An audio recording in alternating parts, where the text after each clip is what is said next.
Pois é, pois é, pois é poesia, poesia ou não.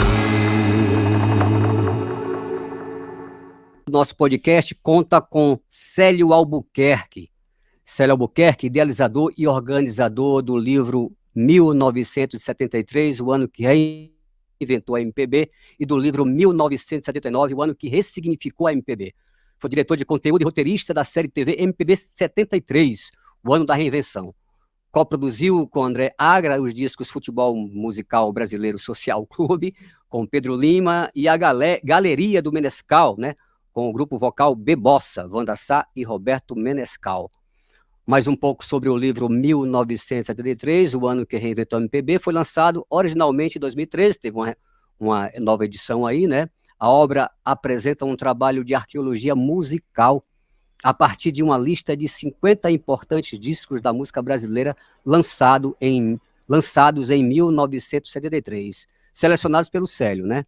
Colaboradores de diferentes pontos do país foram convidados a produzir resenhas sobre as obras escolhidas. Cada resenhista escreveu sobre um disco. E foi uma surpresa muito bacana ler esse livro, porque eu encontrei ali vários discos da minha adolescência, inclusive o Beleza do Fagner, que é um disco icônico, disco lindo, que tem uma gravação que ele fez para a irmã dele, Elisete, que tinha falecido, e Fagner canta essa música com um desespero tão grande que eu não consigo ouvir essa música sem chorar. Diz que é lindo, tem beleza só se tem quando se acende a lamparina iluminando, e aí vai, é um disco maravilhoso. E então eu vou agora chamar o Célio Albuquerque. Querido, tudo bem? Seja muito bem-vindo aqui ao Pois é Poesia. Tudo ótimo, tudo muito bem. Vim depois, o problema é a responsabilidade, vim depois do João Marcelo e do Pasquale, né? Sobre o João Marcelo, que ele disse que os arranjos fazem parte da construção da poesia, da letra. Eu tenho a acrescentar uma história muito curiosa, que a música Retirante do Dorival Caymmi, que era a abertura da novela de Escraveira Isaura, aquela lerê, lerê, lerê, lerê, lerê. Essa introdução não era do Caymmi. Essa introdução é do Radamés Miatari, que fez o arranjo. Só que ele fez um arranjo de tal forma que virou parte da música. Você não imagina essa música sem esse arranjo. Sim, sim. Então, eu tenho que concordar com o João. E sobre o Sinal Fechado, eu tenho uma correção a você e ao professor Pasquale. Sinal Fechado veio a público em 1974, no disco do Chico Buarque, Sinal Fechado.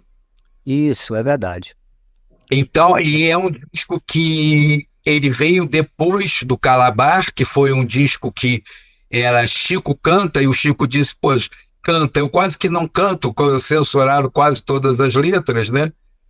Aí ele propôs um LP com músicas de outros autores, que tem preciosidades como Copo Vazio, do Gilberto Gil, Filosofia, do Noel e do André Filho, e a Acorda Amor, do Leonel de Paiva e Juninho da Adelaide, que na verdade era ele mesmo, que ele fez a letra brincando com a censura, que a censura ia atrás dele como autor, não necessariamente do que estava escrito por ele, né?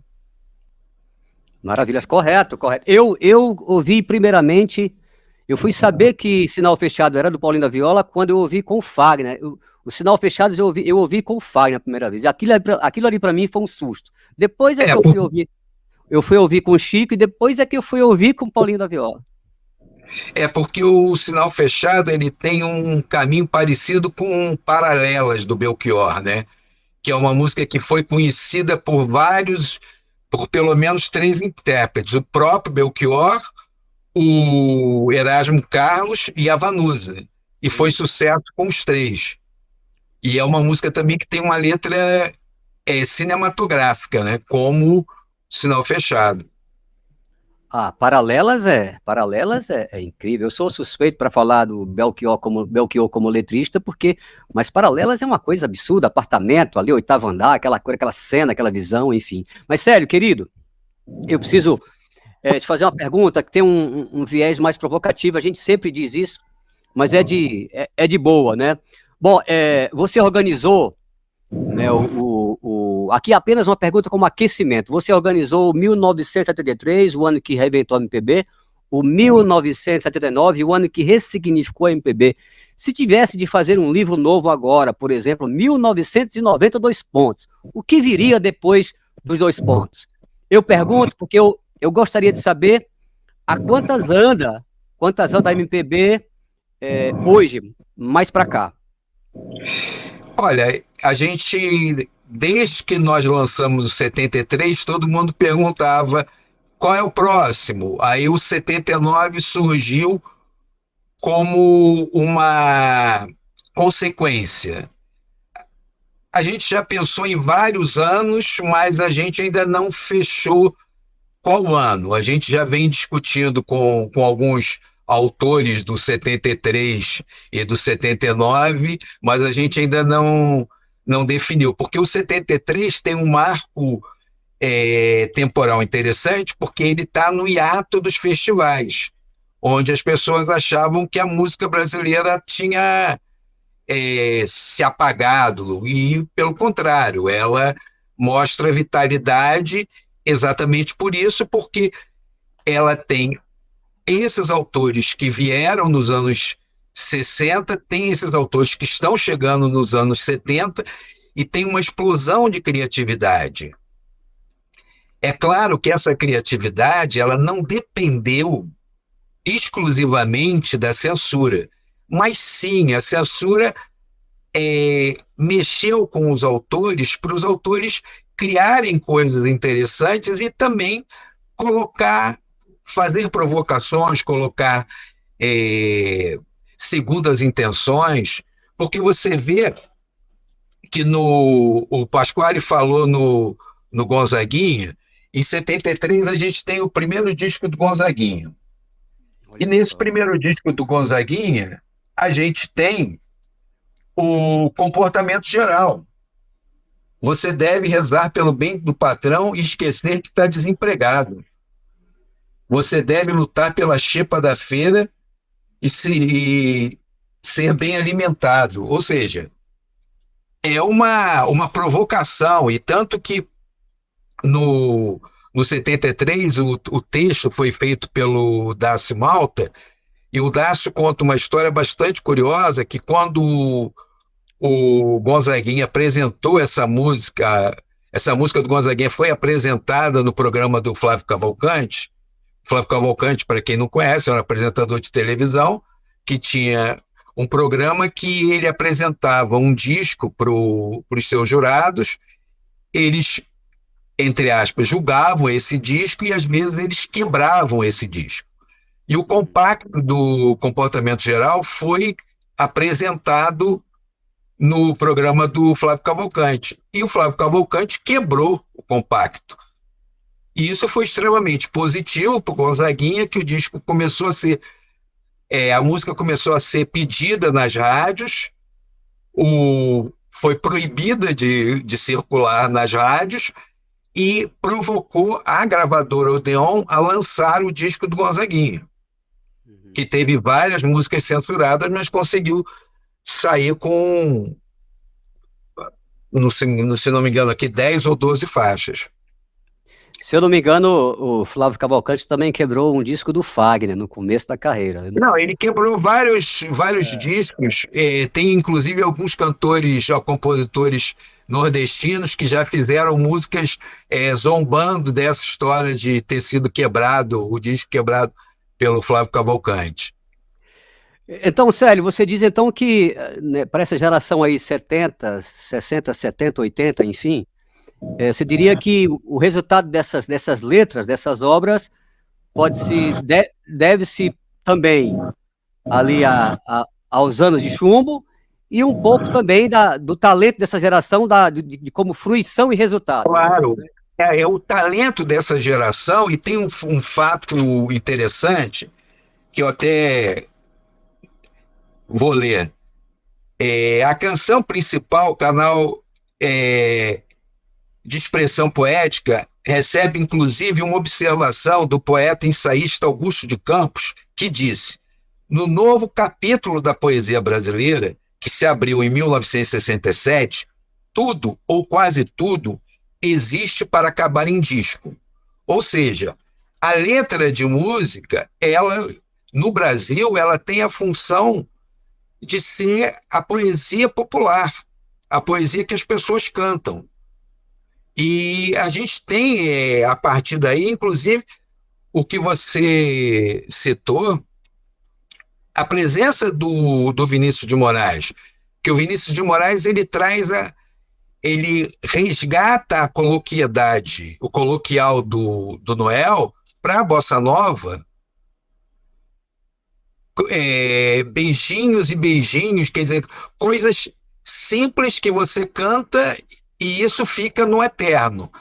E o próprio Vinícius, nos anos 70, ele já vai para uma coisa mais popular, que ele começa a lotar estádios com a parceria dele com o Toquinho, que ele chega à petulância de gravar uma música cujo tema é um palavrão em idioma afrodescendente, né? Vai para a tonga da mironga do cabuletê. Fantástico. Então, e isso é bastante curioso, porque essa proximidade da letra de música da poesia, ela se destaca, por exemplo, em 73, com o disco dos Secos e Molhados, que o João Ricardo pensou o disco em colocar poemas que já tinham sido publicados e musicá-los. Então, a possibilidade de ser censurado diminuía, mas mesmo assim teve poema censurado logo no início, que é o do Solano Trindade, aquele tem gente com fome, dá de comer, tem gente com fome, dá de comer. E tem uma coisa também bastante interessante nessa sequência do Vinícius como poeta e como letrista, que nesse processo de musicar os poemas, o João Ricardo, conversando com o Gerson Conrad, acabou por deixar o Gerson escolher um poema, ele escolheu o Rosa de Hiroshima, que era um poema do Vinícius que estava perdido nos livros do Vinícius.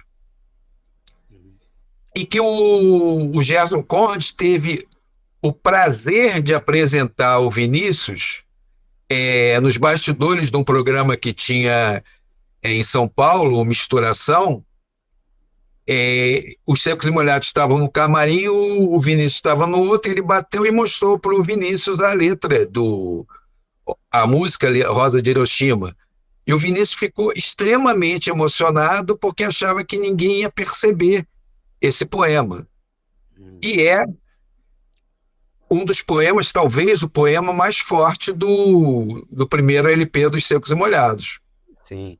Célio, em um dos textos do 1973, né, um dos autores fala sobre o Fono 73, né, que é um festival que aconteceu, era muito diferenciado, não era competitivo, foi idealizado pelo André Medani, né, entre outros, mas isso foi muito bom para aquela geração, né, como incentivo, como movimento, deu muito pano para manga, né, esse festival, juntou, animou o pessoal todo. Você acha que nós temos movimentos assim, similares hoje para incentivar os músicos? Eu sei que músico, independente de incentivo, ele escreve, ele faz música, ele vai em frente, ele batalha. Mas você não acha que falta um pouco desses movimentos? Porque você pega esses mega eventos que diluem muito a coisa. Tá acontecendo agora, né, um evento que tá trazendo um pouco os músicos que ficam ali mais no canto e tal, né, trazendo a música brasileira, mas você não acha que ainda falta um movimento assim para incentivar os músicos brasileiros para trabalhar, enfim? Rapaz, eu acho que a gente tem que pensar nisso numa outra perspectiva, porque o mundo é outro, as mídias são outras, o consumo de música é outro. Você vê que vários artistas que pessoas como nós, você bem simplório, 40 a mais, 50 a mais, achamos importantíssimos. Tem jovem de 30 anos que não conhecem esses artistas, não sabem da importância da poesia desses artistas, da qualidade desses artistas. Eu acho que esses movimentos eles irão surgir aos poucos, porque muito dessa música que a gente tem hoje, que ela surge nos anos 60, ela é motivada pela TV. Ela era um produto de TV. Ela era parte de vários programas de TV. Porque você tinha futebol e tinha programa de TV que tinha tanto a história do programa do Iê, com o programa da Tropicália. Não tinha isso. A mídia era outra, o consumo de música era outro. E como a gente falou quando a gente estava preparando o 73, a gente precisa de um distanciamento histórico para poder avaliar o que está acontecendo. É claro que tem muita gente boa, muito artista bom que surgiu depois da explosão dos anos 70, o que você mesmo falou. Tem o Chico César, tem o Paulinho Mosca, tem o Lenine. É gente que surgiu e agora, mais à frente, você vê esses meninos do Cinco a Seco. As coisas estão acontecendo. Só que hoje o consumo de música é diferente e a música é apresentada para a gente de outra forma. Até na década de 70 e 80, todo artista torcia para ter uma música numa trilha sonora de novela. Porque essa trilha sonora de novela, ela ia, dependendo do personagem que ela ia fazer a trilha, ia ser o pontapé que ele precisa para alavancar a carreira. Hoje já não é mais isso. Hoje a música chega de outra forma. E hoje se no passado lançavam-se muitos compactos, hoje se lançam singles. Só que singles que não são comprados e, por não serem comprados, também são consumidos de outra forma. Essa é uma discussão muito boa e pode se tornar muito extensa, porque aí entra as plataformas de streams, né, com lançamentos diversos de singles e os artistas não são remunerados durante vários... Não, essa é até uma outra discussão de créditos incorretos, falta de créditos, mas você vê que principalmente na década de 70, 80 e 90, os discos, a partir principalmente dos conceitos vindos dos Beatles, de construir um álbum. Você tinha um álbum, você tinha um conceito naquelas músicas, na hora que você montava seus LPs, você sabia qual é a primeira música, qual tem que ser a última música, a primeira música vai ser essa, qual vai ser a segunda, qual vai ser a terceira, qual que vai abrir o lado 2. Isso tudo era uma estratégia de criar uma obra. Tanto que as capas de disco, durante muito tempo, foram praticamente obras de arte, tanto no Brasil quanto no exterior. Sim. Então, esse consumo é que a gente ainda não está entendendo.